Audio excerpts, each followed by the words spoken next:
Bonjour, nous nous retrouvons aujourd'hui en présence de Mona et Margot, nos télépathes, Bonjour. pour, Oui.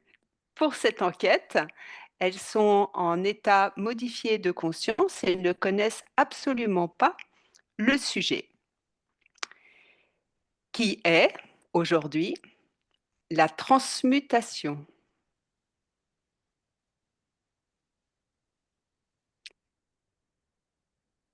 Que ressentez-vous? Que percevez-vous quand je vous dis la transmutation?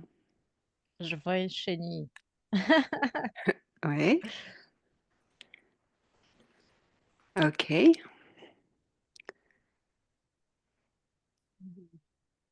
Transmutation, c'est transformation de la matière. Oui, on t'entend pas bien, Mona. Faut que tu parles peut-être plus près du micro. Voilà. J'ai entendu transformation de la matière, mais avant j'ai entendu gros sujet. Gros sujet. OK. Et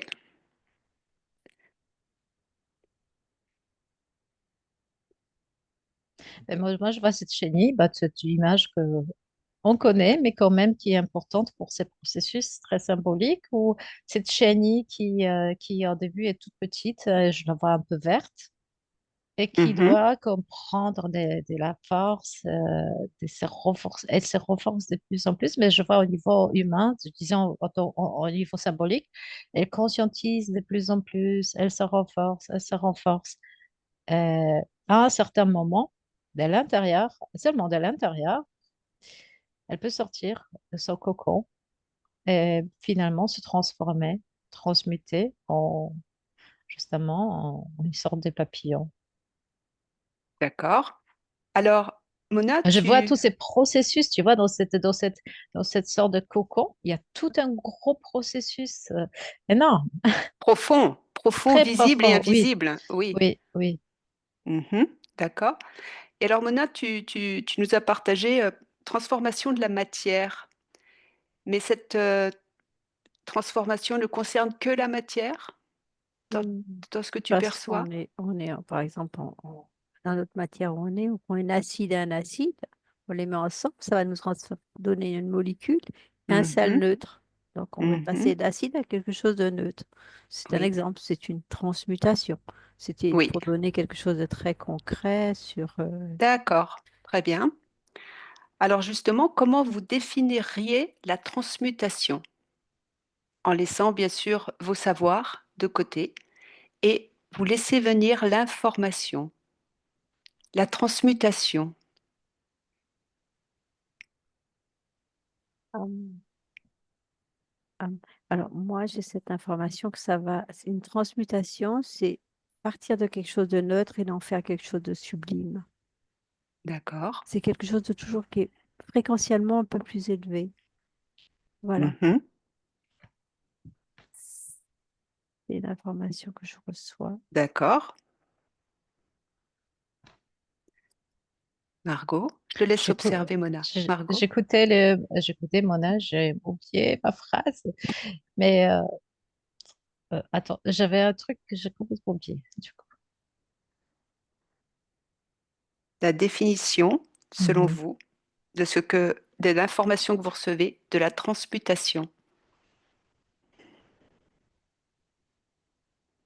Voilà, c'était pour moi, c'est ça, l'information, c'était la réinformation cellulaire. D'accord.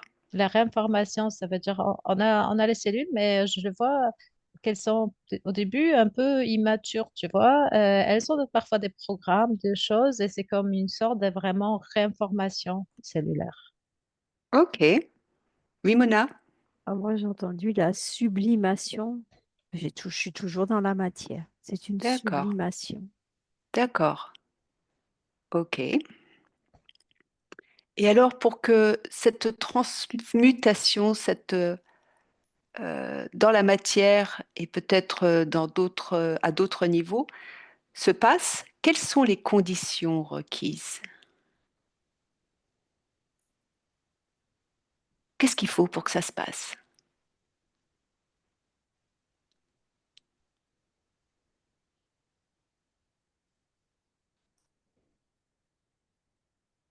avoir un élément de base qui peut être Oui, énergie, fréquence. Dans la matière, c'est de l'énergie. oui, Il faut vraiment avoir quelque chose, déjà avoir une base. d'accord.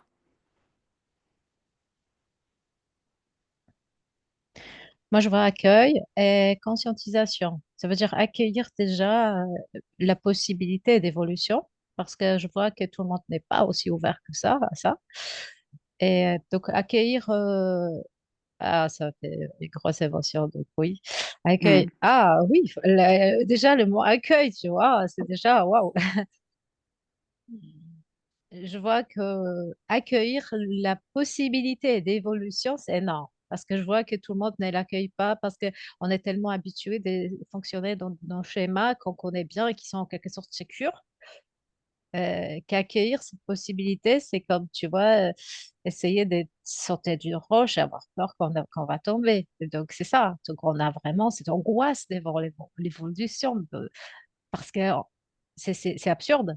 Mais comme c'est comme si euh, c'est comme si on avait vraiment quelque chose, on a nos espaces de sécurité, et le quitter, je vois que parfois c'est gros. Donc mhm. accueillir la possibilité d'évolution, c'est déjà un gros pas. Et puis, comme si laisser le processus de conscientisation pour réinformer toutes nos cellules au niveau énergétique de cette nouvelle vibration. Donc, il y a conscientisation et consentement. Oui, donc l'accueil, le consentement et la conscientisation. Mhm. Est-ce qu'il y a des actions à mener ou des soins particuliers à s'accorder pour que ça puisse se passer dans les meilleures conditions possibles? Alors, c'est marrant parce que ce que je vois, c'est les oiseaux qui apprennent à leurs petits à voler. Ouais. Et c'est ça, et qu'au début, quand tu n'as pas l'habitude d'utiliser les ailes, c'est pas le pareil pour ces papillons, peut-être. Je sais pas, peut-être qu'il a une phase où il se déploie, mais il ne pourrait pas tout de suite le faire. Mais je vois qu'il y a quelque chose de très vaste qui s'ouvre. Et puis, à un certain moment, bah, si tu te lances jamais, euh, tu vas jamais. Et ça, il y a cette angoisse du vide, d'énorme, de quelque chose d'énorme, d'ouverture d'espace. Si tu étais dans ton petit cocon, si tout à coup le monde s'ouvre à toi, tu peux avoir comme une sorte d'angoisse que c'est trop énorme, que c'est trop grand. Mais c'est Mhm. très beau, tu vois, c'est paradoxal, mais c'est très beau. Mhm.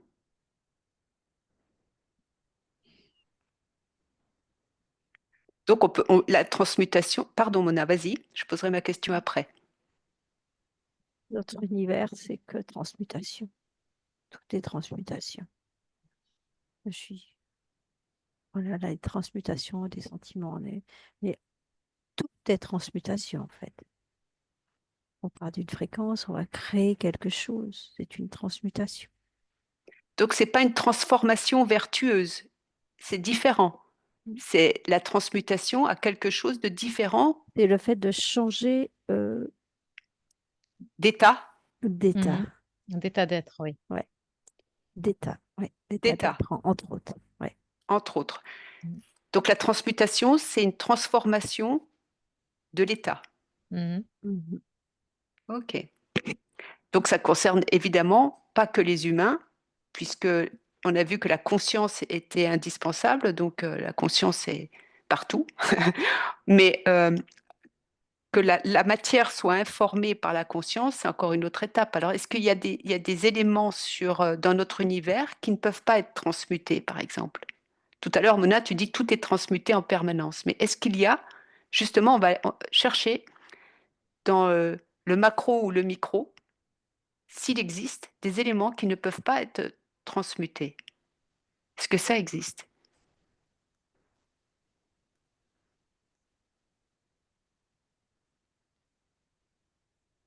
J'imagine.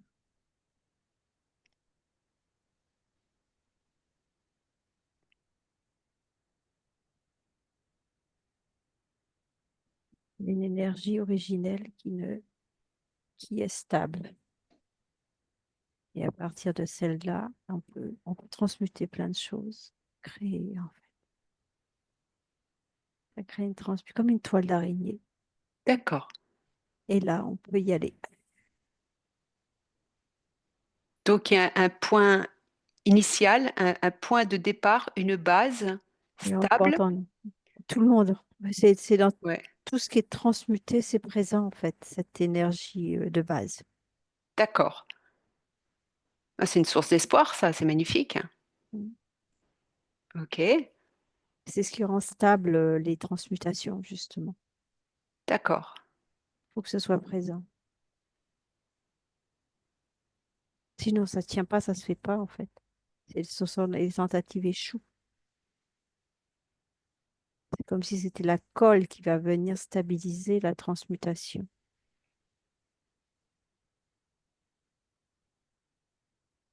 Ok. Mona, je t'invite à prendre un individu humain qui est en train de vivre une transmutation physique, pour commencer. Physiologique, on va dire. J'étais dans l'univers. Tu étais dans l'univers? Je Oui, parlais de transmutation. d'accord. Je vais me centrer. Oui, recentre-toi. Oui, tu peux reposer ta question, s'il te plaît. Oui. Je t'invite à trouver un humain Mhm. qui est en train de vivre une transmutation physiologique importante.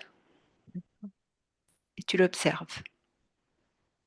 Tu observes ce qui a permis cette transmutation et qu'est-ce qui arrive physiologiquement. Merci Mona. Margot, t'en es où toi? Euh, je, j'ai observé toujours pour moi, ce processus de transmutation est en quelque sorte naturel. Enfin, pas en Oui. quelque sorte, il est naturel.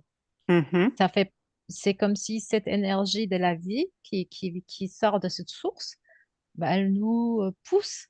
Ça veut dire, ce n'est pas naturel justement que cette transmutation ne se fasse pas.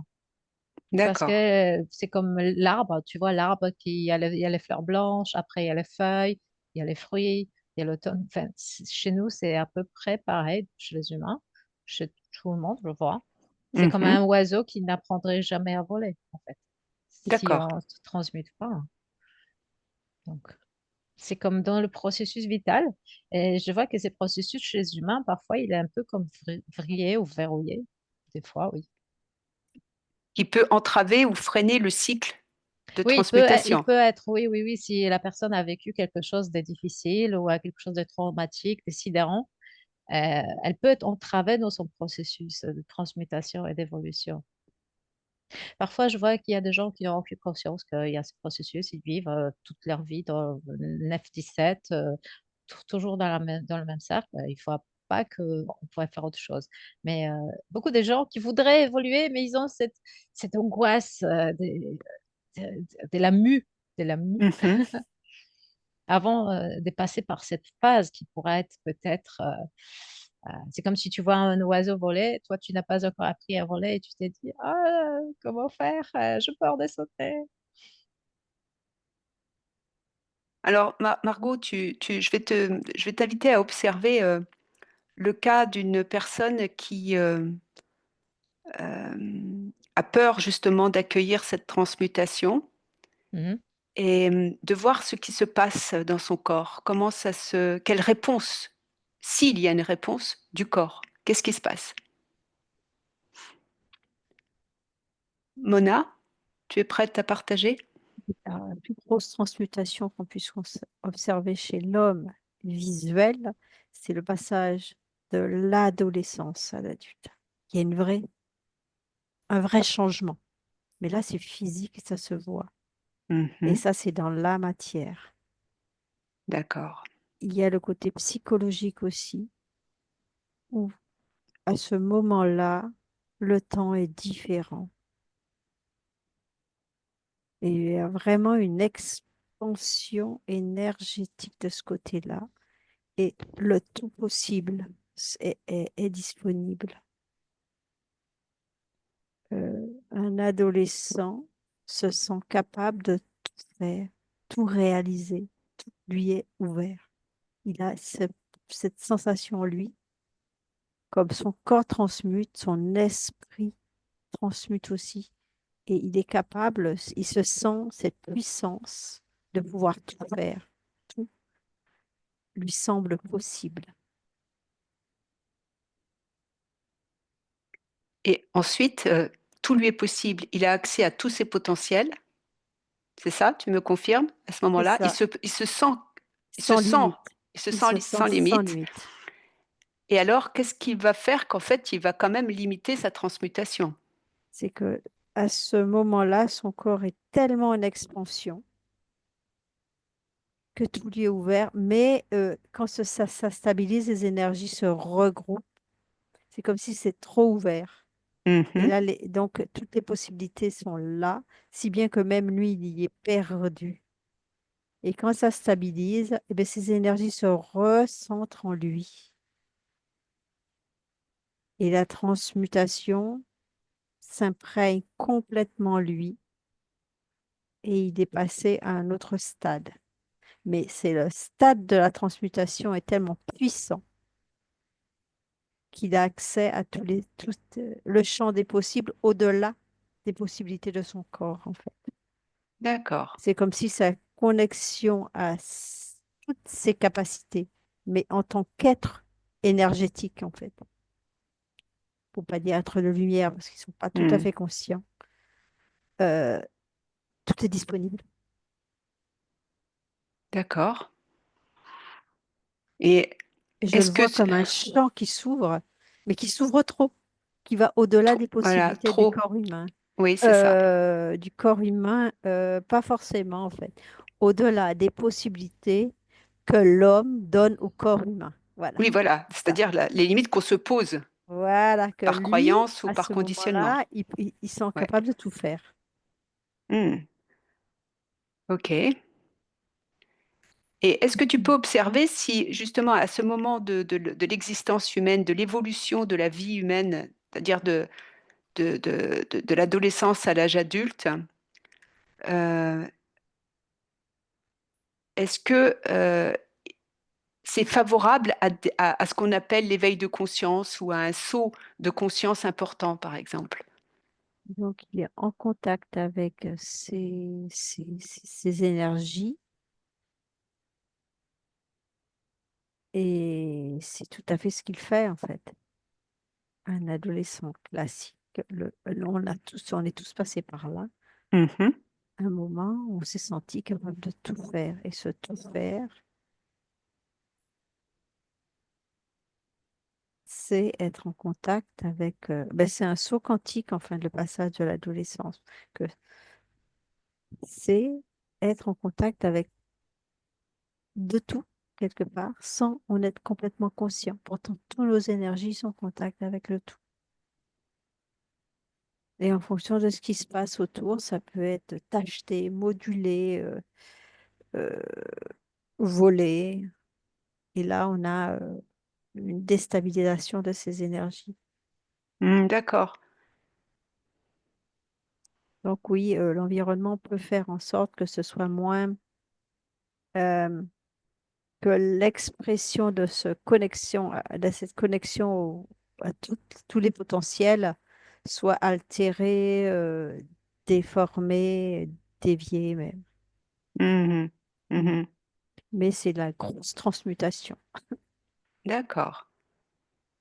Donc, il faudrait un accompagnement spécifique pour ça. Il faudrait accompagner les adolescents de façon beaucoup plus, comment dire, pertinente. Sou- On laisse faire la Disons, nature, mais enfin, voilà, les voir autrement en fait. ouais, les voir autrement. Oui, c'est ça. Quelquefois, on a l'impression qu'ils ne font rien, mais en fait, ils sont connectés au tout et dans leur tête, ça tourne, ça tourne, ça tourne. D'accord. Et ils sont en connexion en plus avec leur créativité à ce moment-là. Il y a potentiel est là, quoi. Ils sont capables de Ok, refaire le monde en entier d'accord, dans leur tête. très bien. Je vais aller vers Margot, mais Mona, je t'invite à aller observer ce qui se passe au moment de la naissance, Mhm. c'est-à-dire à la sortie. À la naissance, à la sortie, À la donc sortie, le oui, à la premier naissance. contact avec Oui. OK, Qu'est-ce qui se passe du OK, point de vue de la transmutation? d'accord. Margot, Alors, tu m'as posé la question par rapport aux personnes qui ont peur de la transmutation. Donc, je oui. vois une personne assez dans la matière. C'est comme si tout ce cocon de sécurité, ça crée quand même une sorte de cocon de matière.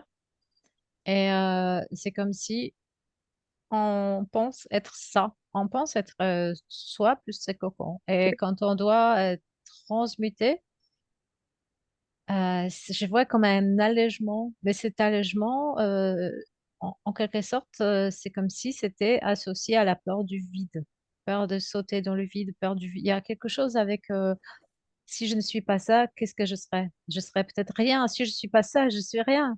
Enfin, il y a quelque chose de petite angoisse. Alors qui je vais être maintenant? Oui, une perte d'identité ou Perte une d'identité. identité inconnue, en tout cas. Oui, oui, c'est comme si une chose est très connue, l'autre n'est pas encore totalement construite. Et j'ai cette angoisse, je recule, je me dis, mais je vais être quoi maintenant? Je vais être quoi? Je vois une personne qui a cette sorte d'angoisse. Et, euh, et c'est comme si, pas à pas, il faut comme, il y a ce parcours de se construire soi et oser de plus en plus prendre de nouvelles directions, de nouvelles options, de nouvelles opportunités, de nouveaux chemins. Je vois aussi comme cet oiseau qui ne saute pas tout de suite un peu dans le vide, mais essaye ses ailes, qui essaye par Mhm, exemple sur une plaine pour se soulever un peu, pour voir s'il arrive à se soulever. Parce que s'il tombe mhm. dans l'herbe, bah, c'est pas grave. Voilà, donc il essaye de se je vois aussi que par rapport à la naissance, tu vois, ces processus que normalement, ces genres de choses, dans les cultures très anciennes, elles sont accompagnées, comme a dit Mona, dès l'adolescence, tu vois, par les anciens et tout ça. Mais comme nous, on tombe dans des schémas, après, on doit, c'est en quelque sorte, à nouveau reconstruire nous-mêmes ou en accompagnement d'un thérapeute, de quelqu'un.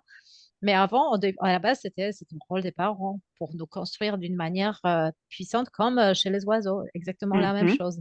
Mais mhm. parfois, ce processus, ça me fait, oui, ça me fait peur. Ces processus ne se fait pas pour différentes raisons, parce qu'on demande aux jeunes de jouer un rôle, voilà, de travailler dans telle entreprise, alors qu'il a peut-être d'autres projets personnels qui ne sont pas entendus. Et là, plusieurs années plus tard, la personne elle se reconnecte avec cette sorte d'essence. Mais cette essence, elle est comme une sorte d'éphémère, fragile. Et c'était un rêve d'enfance, quelque chose. Et comme oui, c'est de vivre, donc comme la personne n'est pas a un petit accès à ça, mais c'est pas construit, elle a peur que ça, c'est pas suffisant, que c'est C'est rien, c'est insécurisant. trop Ouais, petit, c'est insécurisant, c'est ouais. trop petit, je peux pas prendre juste ça, cette petite plante que j'ai au fond de moi, cette graine. Elle a laissé tout ce que j'ai construit juste pour cette graine que je veux faire pousser, faire émerger. Donc il y a cette angoisse de, oui, si j'ai quitté tout pour ça, et c'est tellement petit pour l'instant. Mais du coup, après, c'est ça, c'est la plante qui est au fond, c'est comme une graine, et qu'on doit en fait faire pousser, émerger. Euh, et oui, il y a cette angoisse de quitter l'ancien, et qu'on sera rien, qu'on ne sera pas assez, que ce sera trop petit, qu'on n'arrivera pas à le faire grandir. Mais ça, c'est le fait qu'on pense qu'on se sera trop petit, que ce sera limité et que ça insécurise, c'est les conditionnements qui provoquent Ah ça. oui, oui, oui, c'est le Parce que par conditionnement, oui. essence, on serait partant pour évoluer et faire. Évidemment, oui, oui. C'est Mais je ça, on est vois d'accord. que Ouais. ce ne sont pas des processus très encourageait. Tu vois, si tu quittes la voie d'une entreprise, Mm, etc., les gens te disent, ah oui, tu oses faire ça, mais tu te rends compte. Tu vois, ce n'est pas encouragé. Donc, la personne se sent un peu comme une sorte d'outsider qui tente le nouveau chemin. Elle se demande, ah, est-ce que j'ai assez d'outils? Est-ce que j'ai assez de moyens? Est-ce que j'ai assez pour me lancer?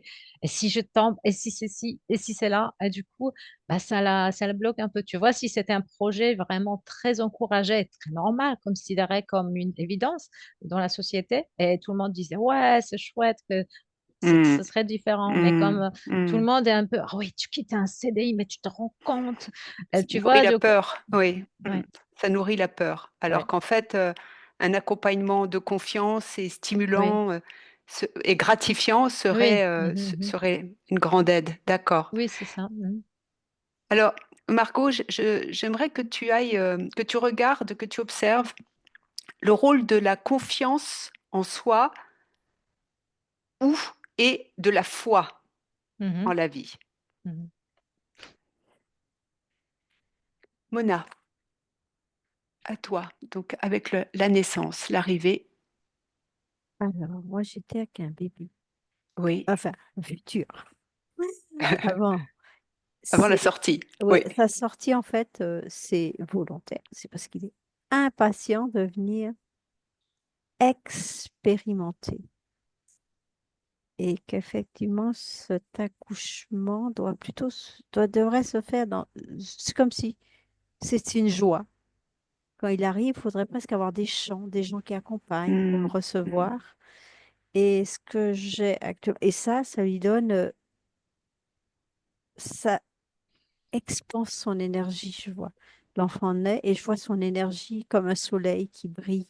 mm, Et actuellement, ce qui se passe, c'est que le bébé naît et il sort dans quelque chose de froid et d'austère. Il se sent, heureusement qu'il y a ses parents, mais il sent pas lui qui était impatient, il sent cette froideur, toutes ces choses qui lui font pas du bien et je vois ses énergies se rétractent en lui quand mm, il naît pour comme se protéger de ce qui est autour de lui parce qu'il sent pas que ce soit très lumineux. mm. Et ça, c'est pas très équilibré, quoi. Et ça peut jouer sur son développement. Et sur sa capacité à accueillir le processus de transmutation. Dès le départ, il se met en protection. Donc, Voilà. il n'est Mm, pas prêt à recevoir mm. vraiment ces énergies. Avec le temps, avec ses parents, je vais le suivre, en fait. Oui, avec ses parents, en fonction de Oui, comment ça suis-le, suis-le pour voir comment il s'en débrouille de ça. Comment. Voilà, en fonction de comment ses parents s'occupent de lui, il reprend cette énergie d'expansion, en fait. Et du coup, comment il va vivre sa puberté, enfin sa puberté et puis son passage. Il va être équilibré. Quand c'est les parents lui donnent de l'amour, en fait, c'est ça. Ouais, ouais, c'est toujours Mais pareil. quelque Mm. chose d'équilibré, hein, je parle.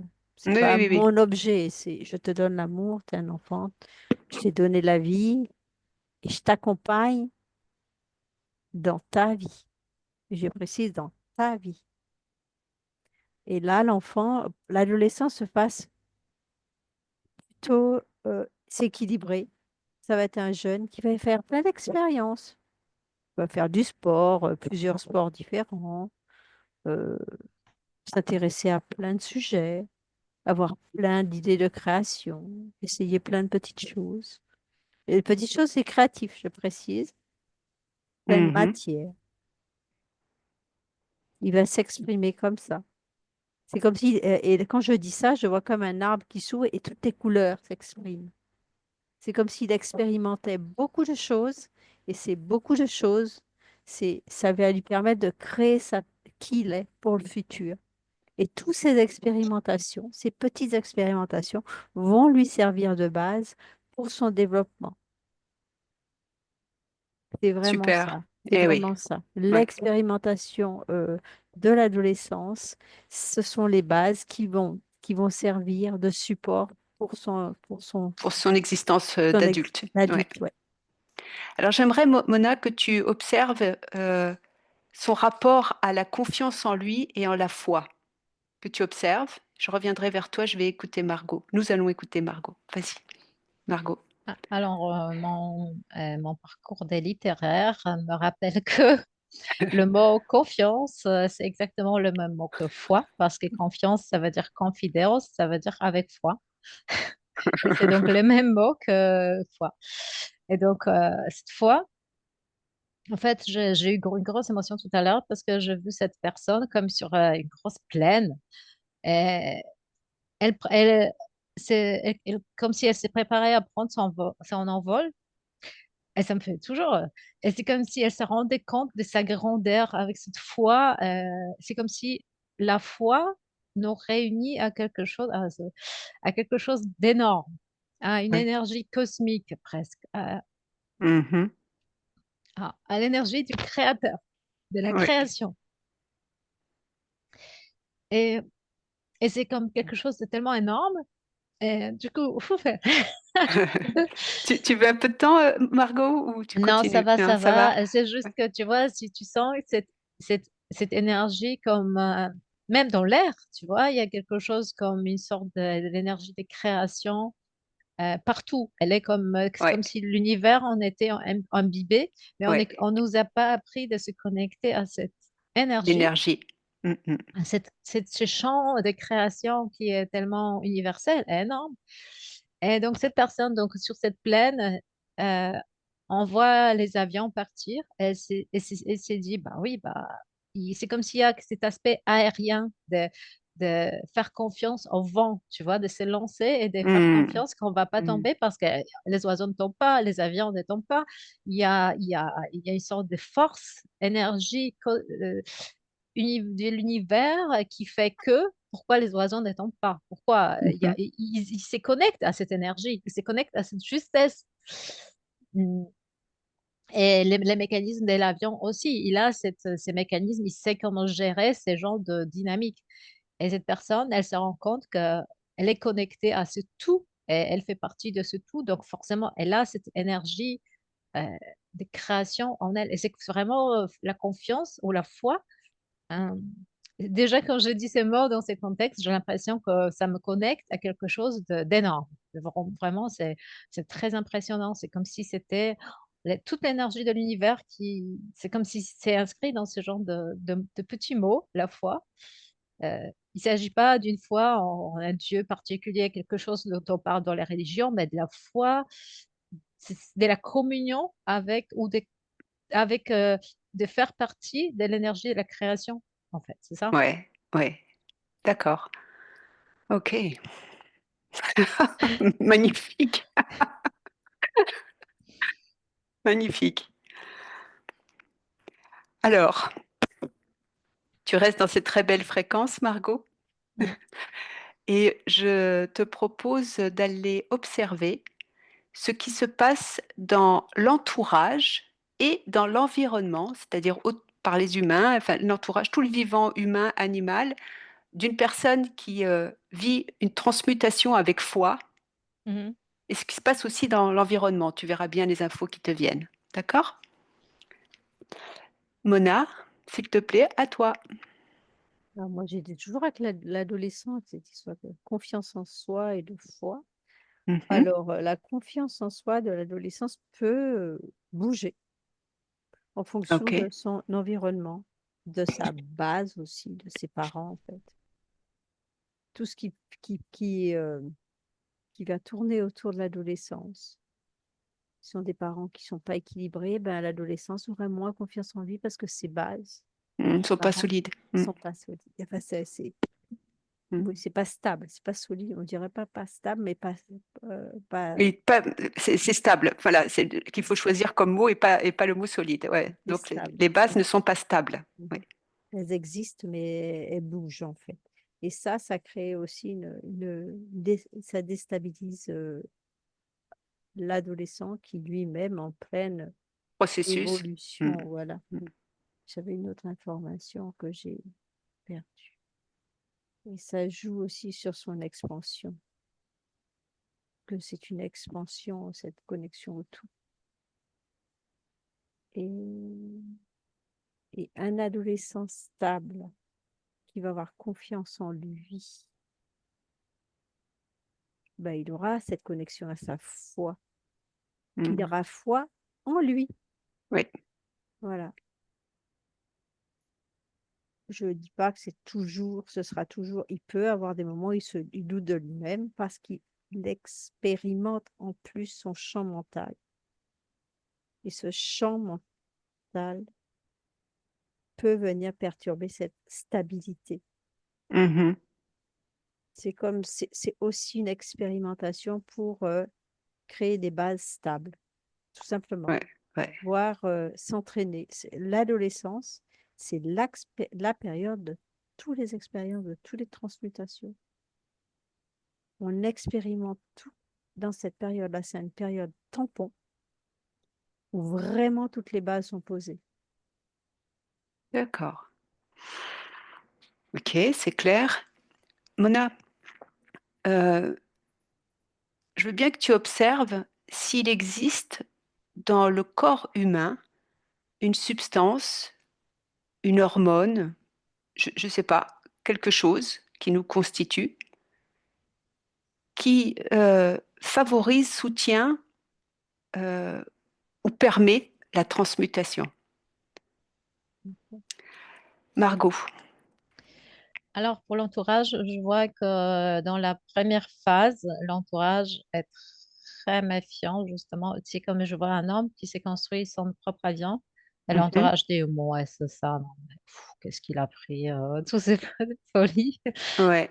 Et c'est marrant parce que tu vois, je vois un petit garçon qui s'est construit son avion enfin, avec de Lego, des choses comme ça, enfin, voilà. Et les parents disent, ah, mais c'est gentil, c'est joli, tout va bien, il n'y a pas de problème. Tu vois, ils lui disent, ouais, c'est bien, tu l'as bien fait et tout. Mais si la même personne le fait à l'âge adulte, enfin, un avion peut-être un petit peu plus costaud, on lui dit, non, mais hein, tu exagères, c'est quoi cette histoire? C'est comme si, Mm. quand tu es Mm. enfant, on pense que si tu es juste en train de jouer, donc c'est pas grave. Mais quand les mêmes idées que tu avais dans tes jeux d'enfant, tu essayes de les matérialiser quand tu es déjà adulte, quand tu as quitté déjà un parcours assez stable, on te dit, on t'encourage pas au début. Au début, les gens te regardent, genre, non mais il est devenu bizarre, qu'est-ce qui lui arrive? Il est un peu fou.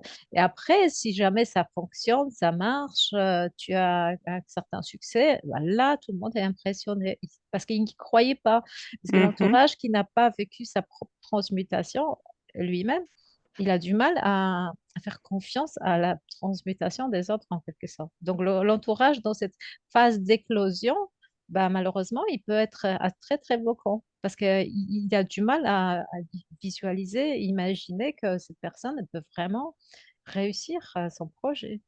D'accord. Et une fois dans la phase de maturation, c'est-à-dire que la transmutation est effective, qu'est-ce qui se passe pour l'entourage? Je vois que donc d'abord, cette méfiance, ça devient une sorte de curiosité. Et puis après, ils sont assez impressionnés quand même à la fois. Donc, ils deviennent curieux, mais pendant assez longtemps, j'ai l'impression que une grande partie des entourages, je ne vois pas tous, je vois comme Mhm. un homme Mhm. qui est soutenu par sa femme et que ça se passe bien, mais je vois aussi des gens qui ont des projets, qui ont des parents qui sont un peu âgés, euh, qui, qui la regardent avec une certaine condescendance, genre, ouais, Mhm. qu'est-ce qu'il a. Mhm. Donc, il y a différents entourages, mais cette phase d'éclosion, j'ai l'impression qu'elle est assez fragile. Et il faut même peut-être pas forcément parler de ces projets euh, pour ne pas pour ne pas justement prendre tous ces avis des autres qui pourraient effectivement enfin, l'éteindre en quelque sorte. Donc Oui, même ou l'altérer. il Ouais. faut les Mm. protéger. C'est comme si d'abord le début de la mue, de la transformation, il faut en quelque sorte la protéger. Peut-être ne pas trop en parler avec certains milieux, juste avec les gens qui comprennent de quoi il s'agit. D'accord. OK. Très bien. Je te laisse continuer à observer, Mhm. peut-être de façon plus dans les pensées ou les émotions de l'entourage. Qu'est-ce que Mhm. ça peut potentiellement faire évoluer, bouger ou au contraire cristalliser? D'accord? Hmm. Mona, y a-t-il une hormone de la transmutation? Je ne suis pas hormone. C'est plutôt fréquentiel. Ça se passe, c'est comme si au niveau du cerveau, on recevait une fréquence. Et j'étais en train de regarder. On parlait de bulbe, mais je ne sais pas quoi. C'est même pas une. C'est au niveau d'une bulbe. Je n'ai pas l'info complète. J'ai vu l'énergie descendre et ça va quelque part dans le cerveau. Et ça vient comme enlever un voile, que c'est de l'électricité en fait. Mhm. Et ça fait une impression bizarre au niveau de l'être. L'être a l'impression d'avoir changé de paradigme. Ok. C'est tellement, quand c'est puissant, l'impression de dire, aujourd'hui je suis là, là j'étais là et puis j'ai changé de monde, en gros, presque. L'impression que la personne a changé brutalement. Ça peut se faire en douceur, comme c'est rapidement, Fulgurant, ouais. fulgurant. Oui. Mais ça commence par le cerveau. Il y a quelque chose dans le cerveau qui vient qui vient être activé et qui diffuse cette information partout. Mais c'est électrique. Je vois pas. Ben, si c'est électrique, il y a forcément un réactif chimique quelque part. Mais c'est comme une activation fréquentielle? C'est ça. Ok. C'est une activation fréquentielle d'un endroit précis dans le cerveau. Je pensais à glande pinéale, c'est pas ça. Glande pituitaire, c'est pas ça. C'est autre chose. Bulbe rachidien? On y est. Mais pourquoi à la base? C'est étonnant. Ben, regarde, Mona, c'est intéressant ça. D'où ça vient ça, dans l'évolution de l'espèce? Hmm. Je t'invite à regarder. Je vais voir Margot. Oui, alors pour les émotions, c'est très, très varié. Si, par exemple, je vois cet homme qui est en couple avec une femme qui a quitté l'entreprise pour être prof de yoga, elle aime ça. Donc, elle va l'encourager, elle va être contente qu'il évolue et qu'ils se rajustent tous les deux sur les fréquences qu'il aime et ils sont Mhm, contents. mhm, Mais je vois aussi un homme qui essaye d'évoluer vers quelque chose qu'il a toujours aimé et qui ne semblait pas stable à ses parents. Il y a beaucoup je vois, d'énergie d'entourage qui ça les reconnecte à leur propre faille, à ceux qui n'ont pas mhm. réussi, à toute leur propre angoisse ils n'ont pas réussi à dépasser. Et du coup, il les projette en quelque chose aussi sur cette personne. Et parfois, il y a de la colère parce que moi, je suis pas sortie de ces rôles et toi, tu es sortie. Et on essaye de réajuster vers le bas la personne. Je vois, par Oui, exemple, la grand-mère, enfin, je vois la grand-mère la petite fille qui veut devenir, je sais pas, une actrice, quelque chose de son rêve. Et la grand-mère essaye de la range, de la remettre dans le rang pour qu'elle reste, mhm, voilà, mhm. parce que ça lui active quelque chose que pour elle, c'est trop puissant. C'est comme c'est un mélange de colère, parce que moi, De j'ai pas pu, à mon époque, frustration, des ouais, frustrations et aussi, tu vois, c'était comme un désir enfui et tout à coup, quelqu'un d'autre le réalise et toi non, et toi, tu y as passé à côté. Il y a oui. quelque chose C'est ça te amer, ouais. déstabilise, c'est Mm, amer, oui. mm. Donc, il y a ces sensations. Pour certaines personnes, c'est très difficile à supporter que, une, que je passais à côté de tout ça et une autre personne à développer cette graine. Je vois beaucoup cette graine, tu vois, une sorte de, comme on a tous en nous cette graine d'évolution qui nous permet d'être la meilleure version de nous-mêmes. Oui, Mais souvent, on est là, je vois que on n'en tient pas suffisamment compte. Et c'est pour ça que quand je l'ai vue très fragile, on avait peur de s'y connecter parce qu'elle était fragile. Mais si on y était connecté toute la vie, et dès l'adolescence, on suivait ce chemin, en suivant cette graine, en la voyant pousser, on n'aurait pas à traverser ces périodes après, cette transmutation, parce que ça aurait Ça aurait été fait déjà à notre, au Naturellement, moment, ouais. naturellement, au Hmm. moment de notre parcours de vie, de l'adolescence vers l'âge adulte, et ça aurait été déjà déployé. Mais comme on ne Ah, l'a pas fait, on l'a fait sur les tard, et sur les tard, ce n'est pas aussi naturel. Donc, on a d'autres angoisses oui, qu'on n'aurait même pas eu à l'âge d'adolescent parce que ce serait quelque chose de normal. Mais si on quitte un chemin déjà établi et on s'y reconnecte, c'est beaucoup plus fragile, beaucoup plus... inconfortable, ouais. Oui, c'est plus difficile. D'accord. Ok, Margot.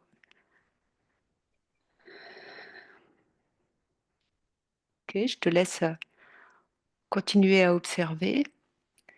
Mona, Alors, ce bulbe rachidien, en fait, contient les cellules qui ont permis au cerveau de se créer. C'est comme si c'est de là.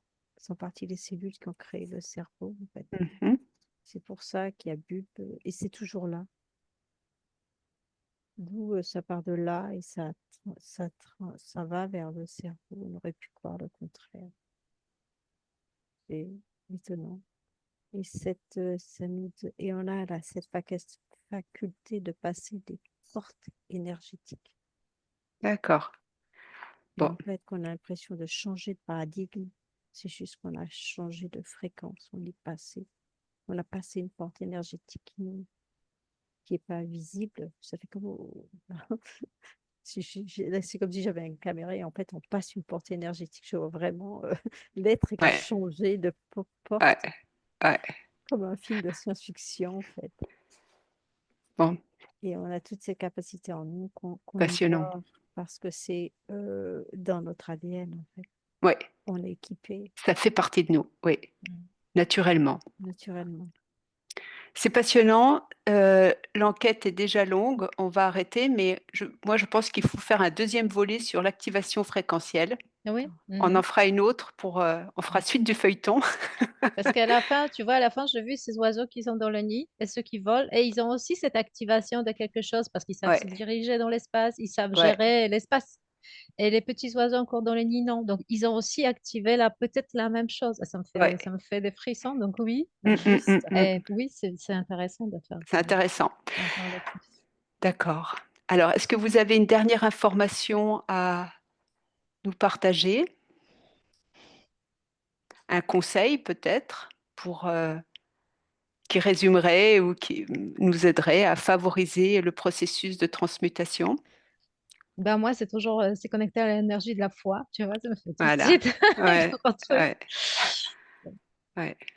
Et puis, c'est se connecter en soi, Se connecter en soi. Mona parle un avoir peu plus foi, fort. Ouais, voilà, avoir foi.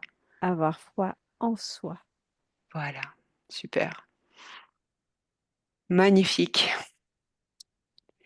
Eh bien, ce sera le mot de la fin, les mots de la fin.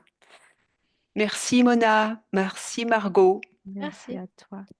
Euh, je vous invite, je vais mettre les infos sur la fin en dessous de la vidéo, mais vous pouvez joindre Margot sur sa chaîne, joindre Mona. Je vais vous donner un site internet. Donc, ces deux télépathes peuvent être contactés pour des séances individuelles et aussi pour d'autres soins énergétiques. À bientôt! Au revoir. Merci. Au revoir.